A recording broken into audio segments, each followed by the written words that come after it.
बघा, कोल्हापूरमधली ही आजच्या दिवसातली सगळ्यात मोठी बातमी. पोलिसांसह 10 जण या दंगलीमध्ये जखमी झालेत. सिद्धार्थनगरमध्ये साऊंड सिस्टीम आणि बॅनरवरून दंगल झाली. काल संपूर्ण दिवसभर धुसफूस सुरू होती. सिद्धार्थनगर राजेबाग स्वार परिसरामध्ये ही दगडफेक झाली. कोल्हापुरात दंगलीची घटना काल रात्री घडली. 4 चाकी दुचाकी वाहनांची तोडफोड झाली, जाळपोळ करण्यात आली. पोलिसांनी जमावावर लाठीचार्ज केला आणि जमावाला नियंत्रित करण्याचा प्रयत्न पोलिसांनी केला. 10 जण, यात पोलिसांसह 10 जण जखमी झालेले आहेत. सिद्धार्थनगर आणि राजेबाग स्वार या दोन परिसरांमध्ये, 2 समाजांमध्ये ही दंगल झालेली. पुन्हा जाऊयात आमचे प्रतिनिधी रणजित यांच्याकडे. रणजित, जखमी झालेले काही जण, उपचार त्यांच्यावर सुरू असतील, पण कुणाला ताब्यात घेतलेलं आहे का पोलिसांनी, त्याबाबत काही माहिती मिळते?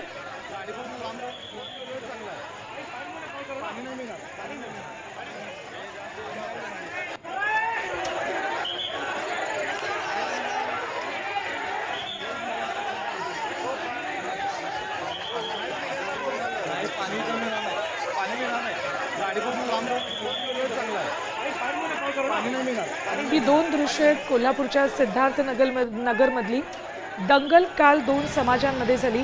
एकीकडे जाळपोळ गाड्यांची करण्यात आली त्याचे दृश्य, तर दुसरीकडे दोन्ही समाजांकडून, दोन्ही बाजूंनी जोरदार दगडफेक करण्यात आली. यात महिला सुद्धा मोठ्या प्रमाणात होत्या. सुरुवातीला साऊंड सिस्टीमवरून वाद झाला.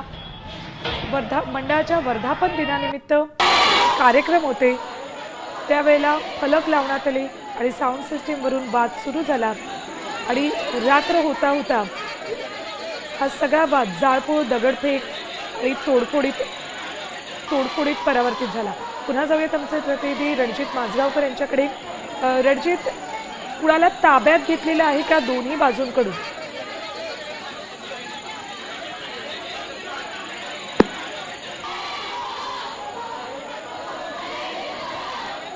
तांत्रिक अडचण येते, आपण पुन्हा एकदा तुमच्या प्रतिनिधींशी संपर्क साधूयात. पण ही बातमी बघा, आजच्या दिवसातली ही सगळ्यात महत्त्वाची आणि मोठी बातमी. कोल्हापूरमध्ये 2 समाजांमध्ये दंगल झालेली आहे. कालचा संपूर्ण दिवसभर इथे धुसफूस सुरू होती. राजेबाग स्वारमधल्या एका मंडळाच्या वर्धापन दिनानिमित्त कार्यक्रम आयोजित केला होता. सकाळी कमानीच्या जवळ मोठमोठे फलक लावले होते. दुपारपर्यंत फलकांची संख्या वाढत गेली आणि साऊंड सिस्टीमवरून वाद सुरू झाला. तसं या दोन्ही समाजांमध्ये, या दोन्ही गटांमध्ये एरवीही थोडीफार धुसफूस सुरू असते. मात्र काल वाद वाढत गेला आणि त्यानंतर या वादाचं परिवर्तन दंगलीमध्ये झालेलं आहे. दोन्ही बाजूंनी रात्रीच्या सुमाराला दगडफेक करण्यात आली, गाड्यांची जाळपोळ केली, तोडफोड करण्यात आली, इंधन टाकून या गाड्या पेटवण्यात आल्यात. अखेर पोलिसांनी दोन्ही समाजातल्या या सगळ्या आक्रमक व्यक्तींना, आंदोलकांना शांत करण्याचा प्रयत्न केला. तणावपूर्ण शांतता आहे, मात्र आत्ता जी शांतता दिसते त्यासाठी पोलिसांना लाठीचार्ज करावा लागला. दगडफेकीमध्ये पोलिसांसह 10 जण जखमी झालेत. सगळ्यांवर उपचार सुरू आहेत, तर काही जण इथे धावपळ करत असताना जखमी झालेले आहेत. पुन्हा जाऊयात आमच्या प्रतिनिधींकडे.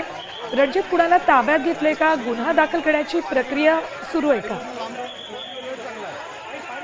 ही दंगल झाली त्यावेळी पोलीस या ठिकाणी पोहोचले होते. पोलिसांनी जे दगडफेक करत होते त्यांना सुरुवातीला शांत करण्याचा प्रयत्न केला होता. मात्र जे तरुण, जे नागरिक ऐकण्याच्या मनस्थितीत नव्हते, त्यांना प्राथमिक माहितीसाठी काही तरुणांना पोलिसांनी ताब्यात घेतलेला आहे. त्यांच्याकडे दंगलीचं नेमकं कारण काय आहे या संदर्भात पोलिसांनी चौकशी सुरू केलेली आहे. काल सुरुवातीला जो वाटत होता की काही तरुणांच्या एका टोळीमध्ये किंवा एखाद्या ग्रुपमध्ये ही हाणामारी झाली असावी, दगडफेक झाली असावी, पण याचं पर्यवसन मोठ्या दंगलीमध्ये झालं किंवा मोठ्या ग्रुपच्या दगडफेकीमध्ये झालं. त्यामुळे पोलिसांनी याची गंभीर दखल घेऊन सुरुवातीला हे प्रकरण शांत तर केलंच, मात्र तपासासाठी काही तरुणांना ताब्यात घेतलेला आहे. गुन्हा दाखल करण्यात आलेला आहे का दोन्ही बाजूच्या काही व्यक्तींवर, त्याबाबतची काही माहिती मिळते? नाही, अद्याप गुन्हा कुणावरही दाखल झालेला नाही. काल रात्री उशिरा हे सर्व प्रकरण झाल्यामुळं अनेक तरुणांना डिक्टेट करून किंवा माहितीच्या वर काहीच नावं निष्पन्न झाल्यानंतर काही तरुणांना ताब्यात घेण्याची प्रक्रिया सुरू झाली होती. त्यांच्याकडे आज चौकशी करण्यात येईल आणि त्यानंतर गुन्हा दाखल करण्याची प्रक्रिया सुरू होईल. ठीक रणजित, असेच सोबत राहा. आपण प्रेक्षकांपर्यंत पुन्हा एकदा बातमी पोहोचवूयात. कोल्हापूरमध्ये सिद्धार्थनगरमध्ये काल रात्री दंगल झालेली आहे. पोलीस अधिकाऱ्यांनी याबाबत काय माहिती दिली आहे बघा. तो सचिन गडावरती आज सीपीआर हॉस्पिटल के पास में दो समाज में गैर समझ होने से तनाव निर्माण हो गया था और हमने पुलिस ने ताबड़तोड़ आके कार्रवाई की और स्थिति अभी शांत है। सबको यही आह्वान करना चाहूँगा कि सोशल मीडिया में जो मैसेज हैं या कुछ भी अफवाह का है उसमें विश्वास न रखें। दोनों समाज अभी शांत हैं। दोनों के जो वरिष्ठ नेता हैं उन्होंने भी ये आह्वान किया है कि जो भी हुआ है वो गैर समझ से हुआ है और सब समाज को आह्वान है कि कृपया करके शांति बनाए रखें। आज सीपीआर हॉस्पिटल के तरी 3 दृश्य आहेत. सिद्धार्थनगर, राजेबाग, स्वार या 2 ठिकाणी या गटात 2 समाजांमध्ये दंगल उसळली. जाळपोळ वाहनांची करण्यात आली आणि दोन्ही बाजूच्या गटांकडून जोरदार दगडफेक करण्यात आली. गाड्यांची तोडफोड सुद्धा करण्यात आली. काही वेळापूर्वी आम्ही शिंदे सेनेचे आमदार राजेश क्षीरसागर यांच्याशी याबाबत बातचीत केली आहे का? परिस्थिती नियंत्रणात आहे. खरं म्हणजे परिस्थिती ही गोष्ट व्हायला नाही पाहिजे होती. कोल्हापुरात हे हिंदू मुस्लिम कधी झालेलं नाही आजपर्यंत, पण आता ते काय कारणामुळे झाले ते बघावं लागेल. आम्ही सर्वजण परिस्थिती नियंत्रण ठेवून आहोत आणि लक्ष ठेवून आहोत. आजपर्यंत कधी घुसखोस वगैरे नव्हती.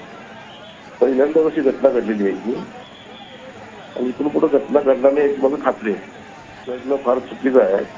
त्यांच्यावरती जी ती कारवाई केली जाईल पुण्या ठिकाणी त्यांनी, तर निश्चितपणे इथून पुढे काय वाढणार नाही याची आम्ही दखल घेऊ. ती दोन टाकू ठीक आहे. त्यावेळेला बॉक्सची परिस्थिती सायकॉलॉजी असती. तर काय झाले मला माहिती नाही. की आज ऍक्च्युली कोल्हापुरात नाही आहे, मी बाहेर आहे. मी इकडून सगळं हँडल केलेलं आहे. सगळ्या मुलांना शांत राहण्यास सांगितलं. पुन्हा जाऊया तुमच्या प्रतिनिधींकडे. रणजित, ज्या वेळेला काही दंगली वाद होतात त्यावेळेला सोशल मीडियामुळे आजचा काळ खूप बदलला आहे. त्यामुळे पोलिसांपुढे अफवा पसरू नये यासाठी काळजी घेण्याचं सुद्धा मोठं आव्हान असतं. त्या पार्श्वभूमीवर काय काय काळजी पोलिसांनी घेतली?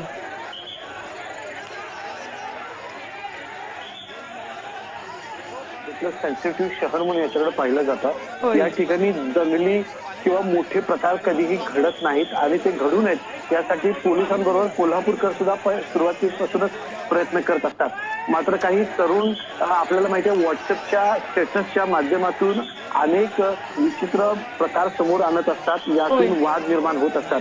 त्यामुळं पोलिसांचं जे सायबर सेल आहे या संपूर्ण घटनेवर नेहमी लक्ष ठेवून असतं. खर तर वेगवेगळ्या समाज माध्यमांवर या कार्यक्रमासंदर्भात माहिती देण्यात आली होती, त्याचे फलक लावले होते. पण याचं पर्यवसन हाणामारीमध्ये किंवा दंगलीमध्ये होईल अशी खरं शक्यता कोणाला वाटली होती. कारण दोन्ही गट जे आहेत आमोरासमोर राहतात, वर्षानुवर्ष राहतात आणि सर्वात महत्वाचं म्हणजे या सिद्धार्थनगर परिसराला एक ऐतिहासिक परंपरा आहे. शाहू महाराजांचं वास्तव्य त्या परिसरात नेहमी असायचं. त्यामुळे त्या एरियाकडे अतिशय संयमाने पाहिलं जात होतं. एकूणच या कार्यक्रम जो संध्याकाळी होणार होता, वर्धापन दिन होणार होता, याचे फलक शोधणे फलका व्यतिरिक्त तिथे कुठल्याही पद्धतीचे स्टेटस किंवा अशा पद्धतीची सुरुवातीला गोष्टी समोर आल्या नव्हत्या. मात्र फलकांची संख्या वाढली. सुरुवातीला 2 फलक लावले होते. संध्याकाळी 40 फलक लावण्याचा प्रयत्न झाला होता. त्यावेळी मात्र काही लोकांना लक्षात आलं की इथं वाद होण्याची शक्यता आहे. पण वाद इतका मोठा विकोपाला जाईल आणि दंगल स्वरूप त्याला प्राप्त होईल अशी शंका कुणालाही आली नव्हती. कारण रात्री 9:30 नंतर अचानक काही तरुणांनी येऊन दगडफेक करायला सुरुवात केली होती. त्यामुळे त्याचा भडका इतक्या मोठ्या प्रमाणात उडाला होता.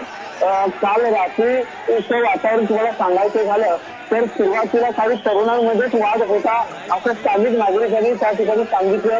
काही वाद मिटवण्यासाठी सुद्धा गेले होते. मात्र संतप्त तरुणांनी सुरुवातीला काही बॅनर्स काढले, जागृत काढण्याचा प्रयत्न केला.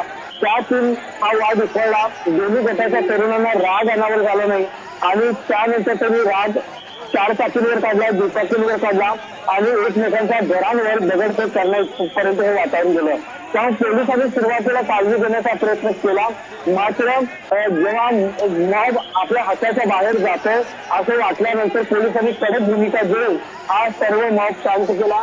दंगल करणाऱ्या किंवा न ऐकणाऱ्या तरुणांना सुद्धा पोलिसांनी ताब्यात घेतलेला आहे. ठीक, पुन्हा एकदा तुमच्याकडे येते. आपण प्रेक्षकांना ही बातमी सांगूयात. कोल्हापूरमधली ही घटना आहे. 2 समाजांमध्ये दंगल झाली. सिद्धार्थनगरमध्ये साऊंड सिस्टीमवरून 2 समाजात दंगल झाली. बाईक आणि कारची प्रचंड प्रमाणात तोडफोड करण्यात आली आहे, जाळपोळही करण्यात आली आहे. पोलिसांसह 10 जण यात जखमी झालेले आहेत. कोल्हापूरमधल्या सिद्धार्थनगर, राजेबाग स्वार या भागातली ही सगळी दृश्य आहेत. रात्रभरात तिथे तणावपूर्ण शांतता आहे. पोलिसांनी लाठीचार्ज करून ही या संपूर्ण परिसरातली अशांतता कमी करण्याचा प्रयत्न केलेला आहे.